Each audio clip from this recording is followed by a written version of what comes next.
Assalamualaikum warahmatullahi wabarakatuh. Salam sejahtera bagi kita semua. Perkenalkan, saya Jalaluddin SHMH, merupakan dosen bidang hukum pidana yang senantiasa diamanahkan untuk mengampu mata kuliah tindak pidana pencucian uang. Adapun kode mata kuliah ini adalah FISIP 460 yang merupakan mata kuliah berbobot 3 SKS. Saudara sekalian, melalui mata kuliah ini, mahasiswa dipersiapkan untuk mampu berpikir kritis, logis, dan sistematis untuk mampu mengambil keputusan dan menganalisis setiap kasus-kasus terkait dengan hukum pidana. Namun, secara khusus, mata kuliah ini mempunyai capaian pembelajaran mata kuliah yang ditargetkan agar mahasiswa mampu untuk memahami hakikat tindak pidana pencucian uang, meliputi kriminalisasi perbuatan, penerapan prinsip mengenal nasabah, kewajiban pelaporan, peran PPATK, analisis laporan hasil keuangan, hingga hukum acara khusus seperti pembuktian terbalik dalam penegakan hukum tindak pidana pencucian uang. Sedangkan proses pembelajaran akan dilaksanakan menggunakan berbagai metode interaktif seperti jigsaw, inquiry, hingga project based learning untuk melatih kemampuan analisis kasus mahasiswa-mahasiswa. Adapun sistem penilaian pada mata kuliah ini akan dilakukan melalui evaluasi secara komprehensif berdasarkan rincian sebagai berikut, yakni tugas mandiri atau kelompok sebanyak 25%, kemudian kuis sebanyak 10%, kemudian lagi ujian tengah semester sebanyak 25%, dan ujian akhir semester sebanyak 40%. Sebagai sumber acuan pembelajaran utama akan mengacu pada literatur karya pakar hukum anti pencucian uang di Indonesia, yakni diantaranya karya Ibu Yanti Ganarsi dan Muhammad Yunus, serta yang paling penting adalah untuk menggunakan peraturan perundang-undangan terkait dengan tindak pidana pencucian uang ini. Untuk itu, video implementasi pengajaran di kelas dapat disaksikan pada video berikut ini. Assalamualaikum warahmatullahi wabarakatuh. Waalaikumsalam warahmatullahi wabarakatuh. Apa kabar semuanya? Baik. Mudah-mudahan semuanya dalam keadaan sehat ya. Kembali kita berjumpa dalam mata kuliah tindak pidana pencucian uang, yang mana hari ini kita sudah sampai pada pertemuan ketiga. Nah, sebelum kita mulai, marilah kita memulakan kelas ini dengan membaca doa dimulai.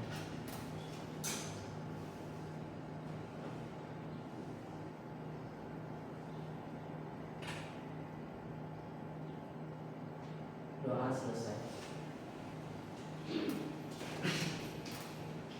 Nah, sebelum itu silakan saudara sekalian membuka HP-nya untuk melakukan presensi secara virtual dengan melakukan scan pada barcode.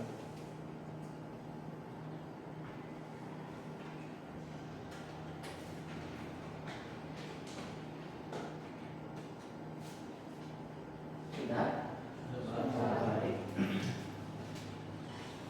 Nah, sebelum kita juga melanjutkan ke kuliah kita, mari kita flashback sedikit tentang bagaimana materi kita di pertemuan sebelumnya. Jika kita merujuk kepada RPS, kita ingat betul bahwa sebelumnya kita berusaha untuk memahami tentang bagaimana latar belakang dibentuknya peraturan perundang-undangan tentang tindak pidana pencucian uang atau dalam negeri ini, ditinjau dari pengaruhnya dari dalam negeri atau nasional. Nah, sehubungan dengan itu, Bapak akan bertanya, kira-kira ada yang masih ingat kira-kira teman-teman sekalian? Oke. Nah, coba bisa nggak satu orang bisa menjelaskan di pertemuan sebelumnya itu kenapa sih di Indonesia ini dibentuk akhirnya sebuah tindak pidana pencucian uang, aturan terkait dengan tindak pencucian uang jika ditinjau dari keadaan dalam negeri ini? Oke, silakan. Karena tindak pidana pencucian uang itu mempunyai ciri-ciri tidak ada yang kekerasan, habis itu melakukan penyimpangan, menyalahkan dari penegak hukum, terus adanya penyisapan daripada pelaku, sehingga itu menjadi latar belakang dibentuknya ke undang-undang pidana. Iya, menarik sekali. ciri dari tindak pidana pencucian uang itu banyak terjadi di Indonesia, sehingga memang menjadi urgent sekali tindak pidana pencucian uang itu diatur dengan baik di Indonesia ini.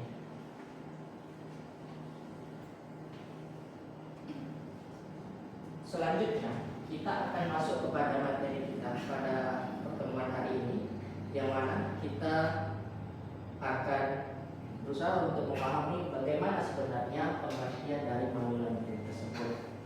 Nah, untuk sebagai rujukan teman-teman sekalian, ke depan mungkin bisa dibaca buku Ibu Yenti Ganarsi, yang mana buku tersebut membahas tentang penegakan hukum anti pencucian uang dan permasalahannya di Indonesia, yang sudah ada beberapa versi dari mulai tahun 2017 ini ya.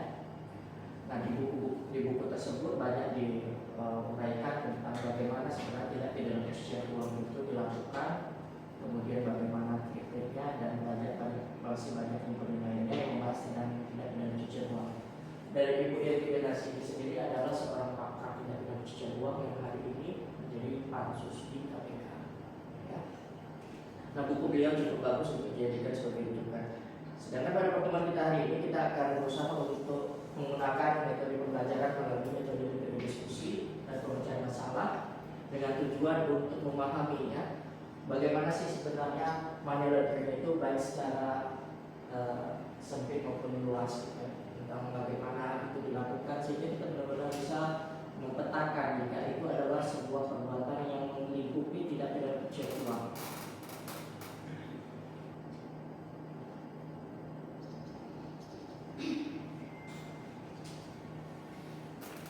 Pertama, kita perlu pahami dulu bahwa kita akan mendasarkan pembahasan terkait dengan tindak pidana pencucian uang ini yaitu pada Undang-Undang Nomor 8 Tahun 2010, yang mana hari ini juga sudah ada Undang-Undang Nomor 1 Tahun 2023 yang menjelaskan lebih spesifik atau tidak jauh berbeda kalau kita bilang terkait dengan definisi dalam tindak pidana pencucian uang itu. Nah, kalau kita ingin melihat konsep dasar dari tindak pidana pencucian uang ini, jika kita berusaha untuk mendalami kembali, sebenarnya secara etimologis tindak pidana pencucian uang itu apa sih? Nah, kalau kita lihat di sini ada satu momen di mana pernah terjadi sebuah kejahatan terkait dengan tindak pencucian uang ini, di mana mafia Amerika Serikat itu dengan praktik-praktik kegiatan pidananya seperti penjudian, persekusi, kemudian diupayakan sedemikian rupa agar hasil kejahatan itu tidak teridentifikasi. Apa idenya? Adalah bagaimana mengelola sedemikian rupa agar uang itu tidak teridentifikasi sebagai hasil kejahatan, disebutlah istilahnya dengan dicuci. Nah, ini sudah kita bahas berkali-kali bahwa kita akan familiar dengan istilah dicuci itu dengan bahasa laundry. Laundry dalam imajinasi kita adalah mencuci baju, ya. Jadi mencuci pakaian, sehingga seolah-olah dari baju yang kotor ini menjadi bersih. Inilah yang latar belakangnya istilah money laundry itu muncul di tengah-tengah kita. Itu secara etimologis. Lalu secara kelanjutannya kita akan melihat ternyata ada struktur kejahatan di dalam tindak pidana pencucian uang ini yang diawali dengan kejahatan utamanya atau tindak pidana asal, sehingga umumnya akan diketahui bahwa tindakan lanjutnya itu disebut dengan follow up crime atau tindakan yang dilakukan sehingga menghubungkan tindak pidana asal ini dengan tindak pidana lanjutan, dan tindak pidana lanjutan yang dimaksud itu adalah tindak pidana pencucian uang. Sehingga sangat sulit untuk kita katakan jika sebuah tindak pidana pencucian uang itu mencuci bukan hasil kejahatan, ya, sehingga akan kita katakan sudah barang tentu itu hasil kejahatan yang mencuci. Karena ada dua variabel kejahatan yang muncul di situ sini. Kalau kita usai memahami, ada di situ offense, predikat offense dan follow up crimes.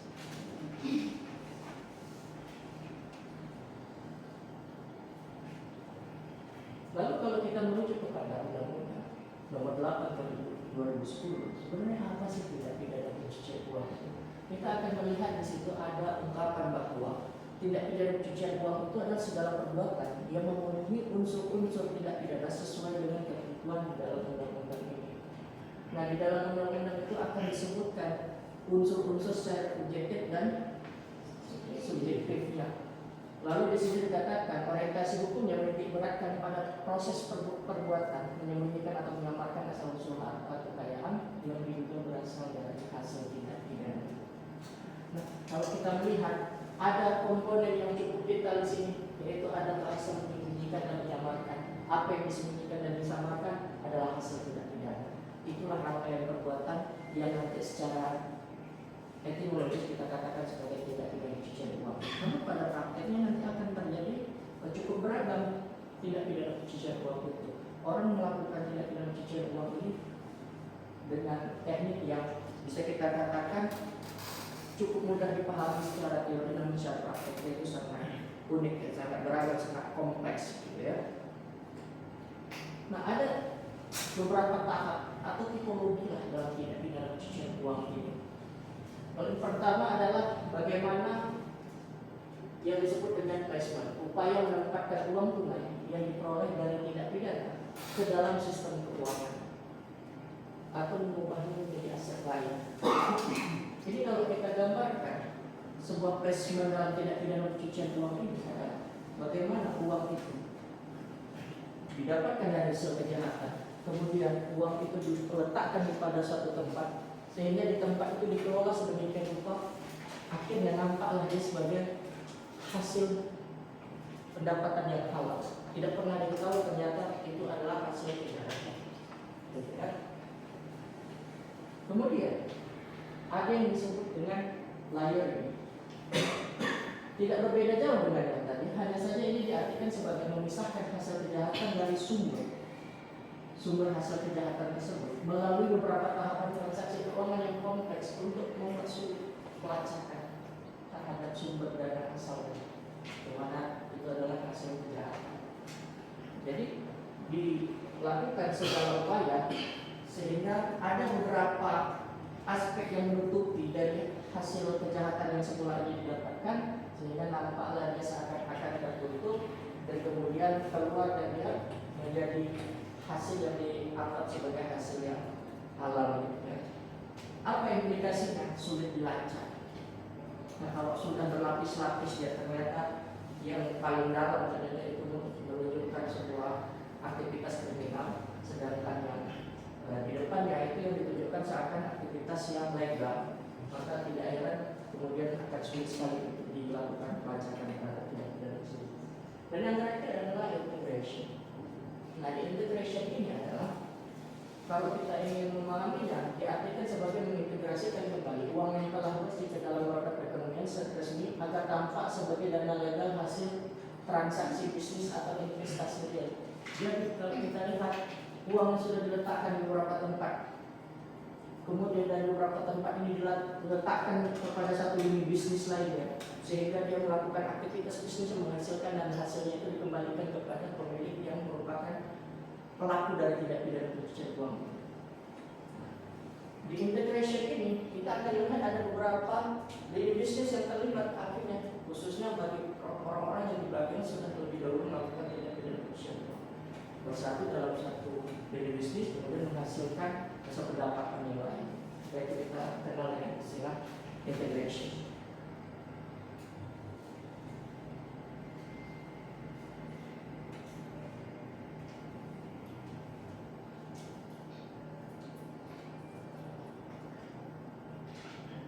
Nah, sehubungan dengan apa yang telah disampaikan tadi, maka kita perlu untuk berusaha memahami sebenarnya tindak pidana pencucian uang itu jika dilibatkan di dalam sebuah kasus akan menjadi seperti apa. Jika kita melihat kepada gambar berikut,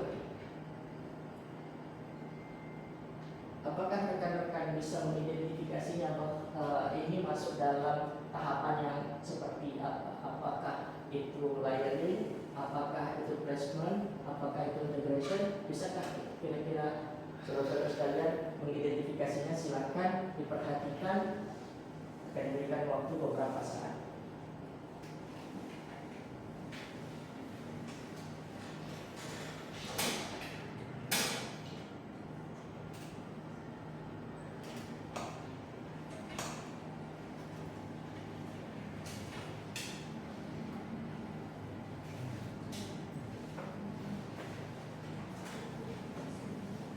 Baik, kira-kira ada yang bisa menebak ini masuk dalam tahapan TPPU seperti apa?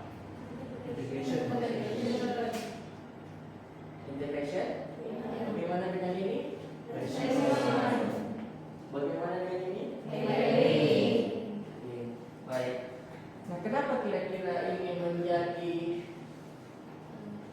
apa ini tadi? Ada yang bisa memberikan tanggapan? Silakan. Jadi di mana seseorang itu menaruhkan aset dari hasil kejahatannya itu kepada keuangan yang sah, jadi tidak terlihat gitu. Nah, kalau kita lihat di sini gambarnya, jika ada seseorang yang dia membawa uang, kita anggap itu sebagai uang hasil kejahatan yang kemudian dia bawa ke bank. Nah, itu kita anggap sebagai investment. Jadi dia meletakkan uang pada satu tempat sehingga nanti aktivitas bisnis itu mengikuti bahwa itu adalah hasil kejahatan, begitu. Oke. Lalu kira-kira ini ada yang bisa menjelaskan?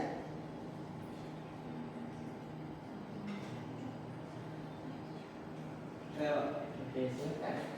Kenapa ada integrasi? Karena gini Pak, awalnya kan dari investment lalu ke lending, lalu ke integration. Karena dari hasil awalnya benda asalnya kejahatan Pak, lalu dipecah-pecahkan untuk mempertentangkan, lalu dijual, diputarkan untuk bisnis yang sah Pak, biar uang tersebut nampak legal Pak. Akan kita bahas kembali ya. Ini bagaimana, ada yang bisa menjelaskan? Kira-kira kenapa? Ya, silakan. Yang kedua itu pelapisan Pak, atau layering, yaitu memindahkan uang dari hasil kejahatan itu ke berbagai transaksi Pak, sehingga sulit untuk pelacakan. Kalau kita melihat, apakah bisa kita identifikasi sebab kenapa disebut sebagai integration adalah karena ini merupakan sekumpulan tindakan yang mengumpulkan hasil kejahatan? Sangat bisa jadi ya. Namun yang paling relevan jawabannya adalah bahwa ada memang upaya-upaya bagaimana kejahatan itu sudah dihimpun terlebih dahulu menjadi perusahaan A, perusahaan B, perusahaan C, dan kemudian tiga lini bisnis ini menyatukannya dalam satu bisnis yang baru.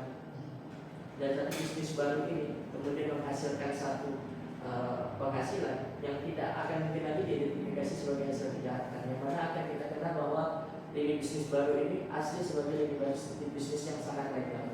Sedangkan kalau kita melihat track record bagaimana uang yang melatar belakangi berdirinya perusahaan A, perusahaan B, dan perusahaan C ini adalah sebuah hasil kejahatan. Itu yang akan kita pahami sebagai integration dalam kasus ini. Ya. Lalu bagaimana dengan yang lain ini? Kita akan melihat bahwa sebenarnya ada upaya-upaya dari satu lini bisnis, sebagaimana uang ini sudah ditempatkan kepada tempat yang legal, lalu ditutup dengan beberapa lini bisnis lainnya. Kalau kita lihat di gambar ini adalah bentuk jasa keuangan dari satu bank ke bank-bank lainnya. Kita akan bisa mengambil contoh, misalnya ada diletakkan di satu bank di Indonesia, kemudian kita mengirimkannya ke bank yang ada di luar negeri atau bank yang ada di Indonesia, sehingga kalau dilacak semakin sulit.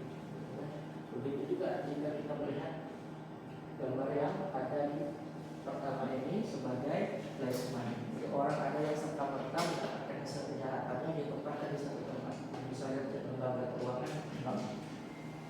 Lalu biarkan bank melakukan aktivitasnya.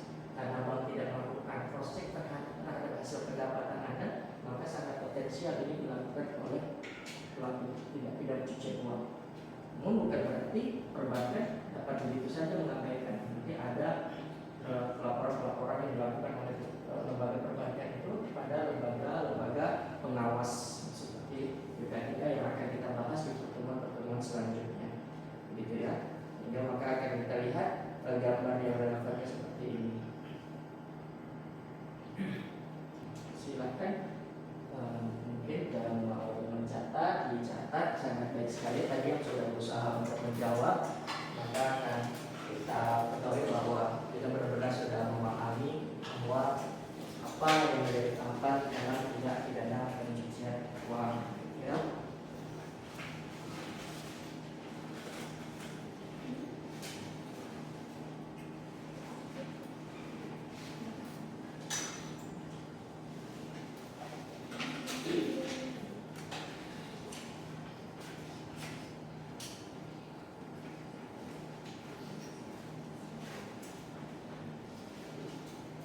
Untuk sebagai pembelajaran yang efektif, maka jika nanti muncul kasus-kasus seperti ini, jangan sampai lagi melupakan atau tidak lagi mengetahui mana bagian-bagian yang disebut dalam tahapan PPPU, sehingga apa yang sudah diketahui hari ini itu menjadi bekal pemahaman yang dapat diterapkan dalam kasus-kasus lainnya.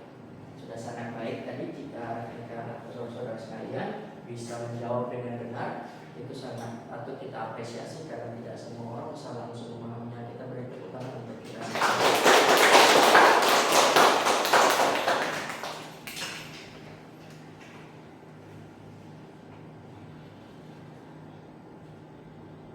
Baik, selanjutnya dengan begitu maka sangat penting untuk kita menyimpulkan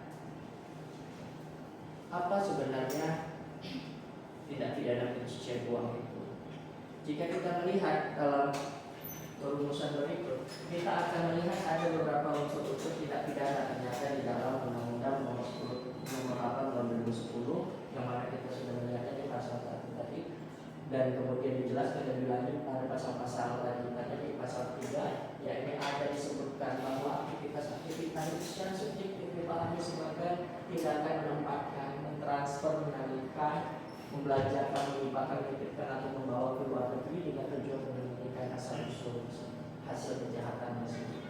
Sedangkan di pasal 4 ada lagi bahwa menyembunyikan atau menyamarkan unsur sumber lokasi untuk berkali hak atau kepemilikan yang sebenarnya hasil kekayaan hasil kejahatan, ini kita kenal dengan istilah payung.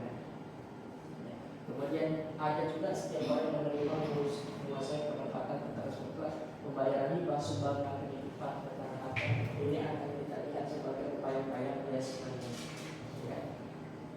Nah, di sini kita akhirnya bisa mengetahui ternyata rangkaian dalam tindak pidana pencucian uang itu merupakan rangkaian perbuatan yang berusaha sedemikian rupa untuk menyamarkan hasil kejahatan sehingga hasil kejahatan tersebut terlihat seperti hasil dari sumber yang sah.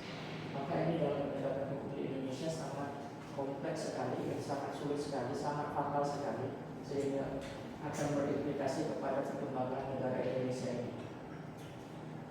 Sebagai kelanjutannya, maka rekan-rekan atau saudara-saudara sekalian perlu untuk mencatat bahwa ini akan menjadi bahan diskusi di minggu depan.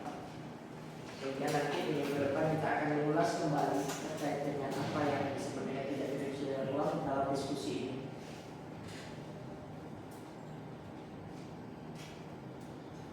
Yang pertama di sini ada upaya untuk bagaimana menjelaskan tentang apa yang dimaksud dengan predicate offense dalam konteks TPPU, mengapa TPPU disebut sebagai tindak pidana lanjutan. Tadi kita sudah membahas di awal, dan silakan nanti di rumah dipahami kembali. Kemudian bagaimana perbedaan antara unsur subjektif dan objektif yang ada dalam TPPU. Lalu selanjutnya rekan-rekan juga diupayakan agar bisa menguraikan kasus-kasus dalam pengadilan tersebut. Nanti silakan identifikasi berdasarkan tahapan-tahapannya. Kemudian bagaimana perkembangan penegakan hukum di Indonesia sehingga kita bisa melihat kenapa nanti akan ada kebijakan-kebijakan seperti follow the suspect atau follow the money. Itu akan menjadi diskusi kita di minggu depan. Serta yang terakhir sebagai bahan diskusi rekan-rekan di rumah adalah bagaimana konstruksi hukum perkembangan pidana korporasi dalam TPPU ini. Syarat-syarat sebuah korporasi dapat jatuh pidana, denda, dan sanksi administrasi. Yang mana ini akan menjadi bahan pembelajaran kita di minggu depan. Dengan begitu maka kira-kira sampai di sini ada yang mau bertanya? Silakan angkat tangannya jika ada yang bertanya. Oke, silakan. Jadi di sini saya ingin bertanya Pak, kenapa uang itu harus dicuci? Maksudnya mengapa seseorang ini melakukan tindak pidana pencucian uang? Baik, pertanyaannya adalah kenapa sih uang itu harus dicuci? Nah, ini pertanyaan yang sangat mendasar dan sangat penting untuk dijawab. Kita ketahui tadi berdasarkan pasal 1, kemudian ada pasal 3 dan seterusnya tentang bagaimana yang dimaksud dalam unsur-unsur TPPU itu. Ternyata TPPU ini serangkaian tindakan yang memang berupaya untuk melakukan semacam upaya ya, sehingga uang itu yang tadinya hasil kejahatan sehingga nampak seakan-akan itu hasil dari kegiatan yang sah. Kalau kita umpamakan dalam melakukan pembersihan atau mencuci baju itu kan awalnya kotor ya, kemudian dimasukkan ke dalam tempat cuci, kemudian akhirnya menjadi bersih. Dengan demikian digunakan istilah manual laundry. Bisa dipahami? Bisa. Baik, jika cukup sampai di situ maka kita tutup pertemuan kita sampai hari ini. Demikian pertemuan kita. Banyak terima kasih. Assalamualaikum.